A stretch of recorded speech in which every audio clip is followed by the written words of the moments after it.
The Master Key System, Part 8. In this part, you will find that you may freely choose what you think, but the result of your thought is governed by an immutable law. Is not this a wonderful thought? Is it not wonderful to know that our lives are not subject to caprice or variability of any kind, that they are governed by law? This stability is our opportunity because by complying with the law, we can secure the desired effect with invariable precision. It is the law which makes the universe one grand paean of harmony. If it were not for law, the universe would be chaos instead of a cosmos. Here then is the secret of the origin of both good and evil. This is all the good and evil there ever was or ever will be. Let me illustrate. Thought results in action. If your thought is constructive and harmonious, the results will be good. If your thought is destructive or inharmonious, the result will be evil. There is, therefore, but one law, one principle, one cause, one source of power, and good and evil are simply words which have been coined to indicate the result of our action or our compliance or non-compliance with this law. The importance of this is well illustrated in the lives of Emerson and Carlyle. Emerson loved the good, and his life was a sympathy of peace and harmony. Carlyle hated the bad, and his life was a record of perpetual discord and inharmony. Here we have two grand men, each intent upon achieving the same ideal, but one makes use of constructive thought and is therefore in harmony with natural law. The other makes use of destructive thought and therefore brings upon himself discord of every kind and character. It is evident, therefore, that we are not to hate nothing, not even the bad, because hatred is destructive, and we shall soon find that by entertaining destructive thought, we are sowing the wind, and in turn shall reap the whirlwind. Thought contains a vital principle because it is the creative principle of the universe, and by its nature will combine with other similar thoughts. As the one purpose of life is growth, all principles underlying existence must contribute to give it effect. Thought, therefore, takes form, and the law of growth eventually brings it into manifestation. You may freely choose what you think, but the result of your thought is governed by an immutable law. Any line of thought persisted in cannot fail to produce its result in the character, health, and circumstances of the individual. Methods whereby we can substitute habits of constructive thinking for those which we have found produce only undesirable effects are therefore of primary importance. We all know that this is by no means easy. Mental habits are difficult to control, but it can be done, and the way to do it is to begin at once to substitute constructive thought for destructive thought. Form the habit of analyzing every thought. If it is necessary, if its manifestation and the objective will be a benefit, not only to yourself, but to all whom it may affect in any way, keep it, treasure it. It is of value, it is in tune with the infinite.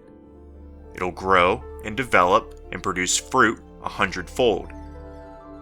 On the other hand, it'll be well for you to keep the quotation from George Matthews Adams in mind. Learn to keep the door shut, keep out of your mind, out of your office, and out of your world every element that seeks admittance with no definite helpful end in view. If your thought has been critical or destructive and has resulted in any condition of discord or inharmony in your environment, it may be necessary for you to cultivate a mental attitude which will be conducive to constructive thought.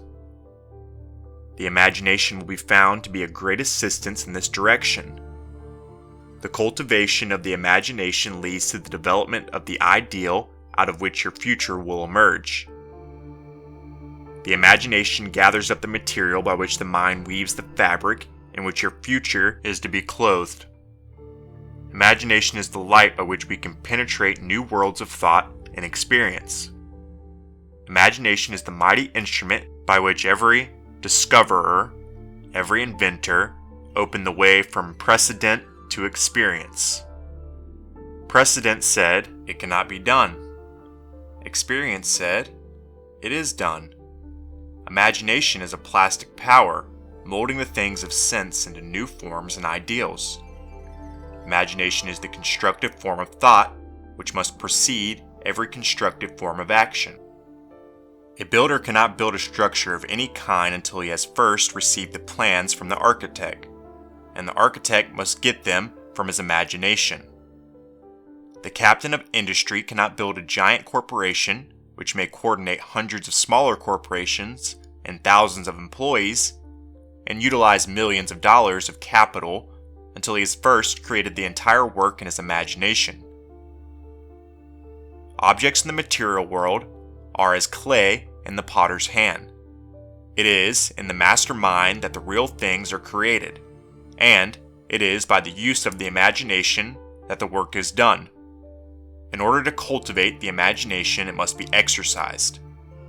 Exercise is necessary to cultivate mental muscle as well as physical muscle. It must be supplied with the nourishment or it cannot grow. Do not confuse imagination with fancy, or that form of daydreaming in which some people like to indulge. Daydreaming is a form of mental dissipation which may lead to mental disaster. Constructive imagination means mental labor, by some considered to be the hardest kind of labor, but, if so, it yields the greatest returns, for all the great things in life have come to men and women who had the capacity to think, to imagine, and to make their dreams come true.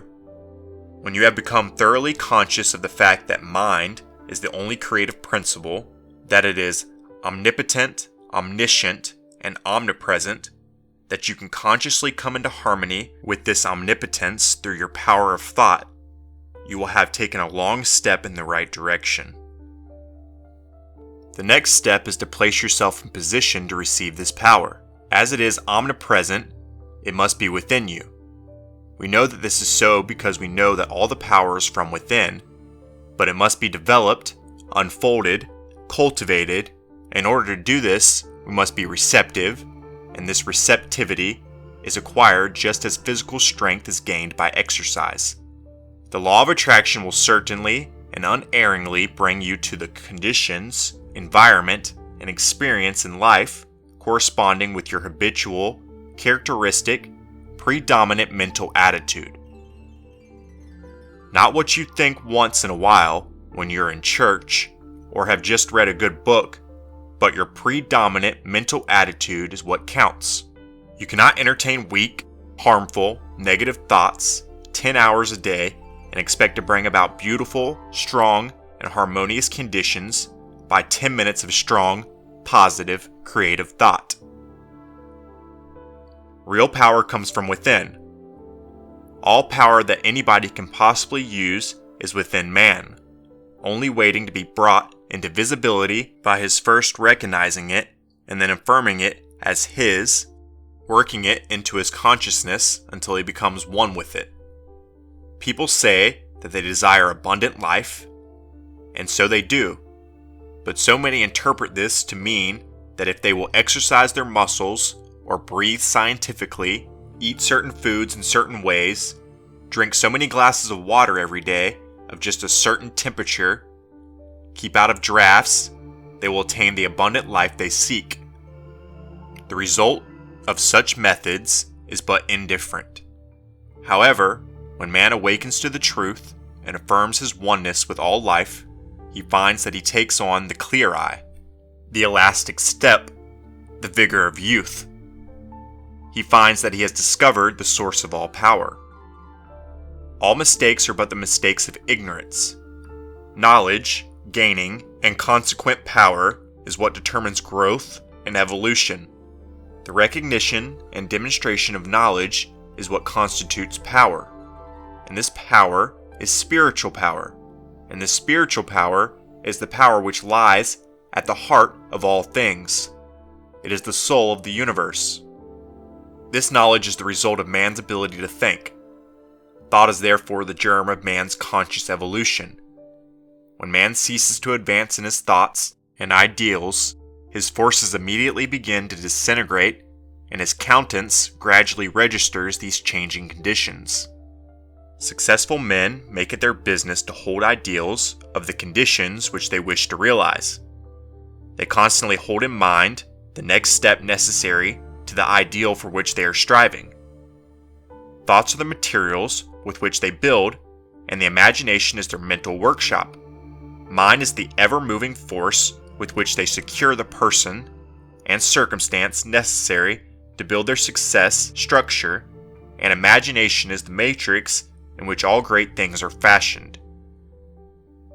If you have been faithful to your ideal, you will hear the call when circumstances are ready to materialize. Your plans and results will correspond in the exact ratio of your fidelity to your ideal. The ideal, steadily held, is what predetermines and attracts the necessary conditions for its fulfillment. It is, thus, that you may weave a garment of spirit and power into the web of your entire existence. It is thus that you may lead a charmed life and be forever protected from all harm. It is thus that you may become a positive force whereby conditions of opulence and harmony may be attracted to you. This is the leaven which is gradually permeating the general consciousness and is largely responsible for the conditions of unrest which are everywhere evident. In the last part, you created a mental image. You brought it from the invisible into the visible. This week, I want you to take an object and follow it back to its origination. See of what it really consists. If you do this, you will develop imagination, insight, perception, and sagacity. These come not by the superficial observation of multitude, but by a keen, analytical observation which sees below the surface. It is the few who know that the things which they see are only effects, and understand that causes by which these effects were brought into existence. Take the same position as heretofore and visualize a battleship. See the grim monster floating on the surface of the water. There appears to be no life anywhere about. All is silence. You know that by far the largest part of the vessel is underwater, out of sight. You know that the ship is as large and as heavy as a 20-story skyscraper. You know that there are hundreds of men ready to spring to their appointed task instantly. You know that every department is in charge of able, trained, skilled officials who have proven themselves competent to take charge of this marvelous piece of mechanism. You know that although it lies apparently oblivious to everything else, it has eyes which sees everything for miles around, and nothing is permitted to escape its watchful vision. You know that, while it appears quiet, submissive, and innocent, it is prepared to hurl a steel projectile weighing thousands of pounds at an enemy many miles away. This, and much more, you can bring to mind with comparatively no effort whatsoever. But how did the battleship come to be where it is? How did it come into existence in the first place? All of this you want to know if you are a careful observer. Follow the great steel plates through the foundries. See the thousands of men employed in their production. Go still further back and see the ore as it comes from the mine. See it loaded on the barges or cars. See it melted and properly treated. Go back still further and see the architect and the engineers who planned the vessel. Let the thought carry you back still further in order to determine why they planned the vessel. You will see that you are now so far back that the vessel is something intangible. It no longer exists. It is now only a thought existing in the brain of the architect. But from where did the order come to plan the vessel? Probably from the Secretary of Defense. But probably this vessel was planned long before the war was thought of, and that Congress had to pass a bill appropriating the money. Possibly, there was an opposition and speeches for or against the bill. Whom do these congressmen represent? They represent you and me, so that our line of thought begins with the battleship and ends with ourselves. And we find in the last Analysts that our own thought is responsible for this and many other things, of which we seldom think. And a little further reflection will develop the most important facts of all, and that is, if someone had not discovered the law by which this tremendous mass of steel and iron could be made to float upon the water, instead of immediately going to the bottom, the battleship could not have come into existence at all. This law is that the specific gravity of any substance is the weight of any volume of it compared with an equal volume of water. The discovery of this law revolutionized every kind of ocean travel, commerce, and warfare, and made the existence of the battleship, aircraft carriers, and cruise ships possible. You will find exercises of this kind invaluable. When the thought has been trained to look below the surface, everything takes on different appearances. The insignificant becomes significant. The uninteresting becomes interesting. The things which we suppose to be of no importance are seen to be the only real, vital things in existence.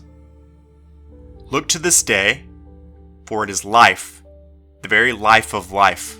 In its brief course lie all the verities and realities of your existence, the glory of action, the splendor of beauty. For yesterday is but a dream, and tomorrow is only a vision. But today, well lived, makes every yesterday a dream of happiness, and every tomorrow a vision of hope. Look well, therefore, to this day. From the Sanskrit.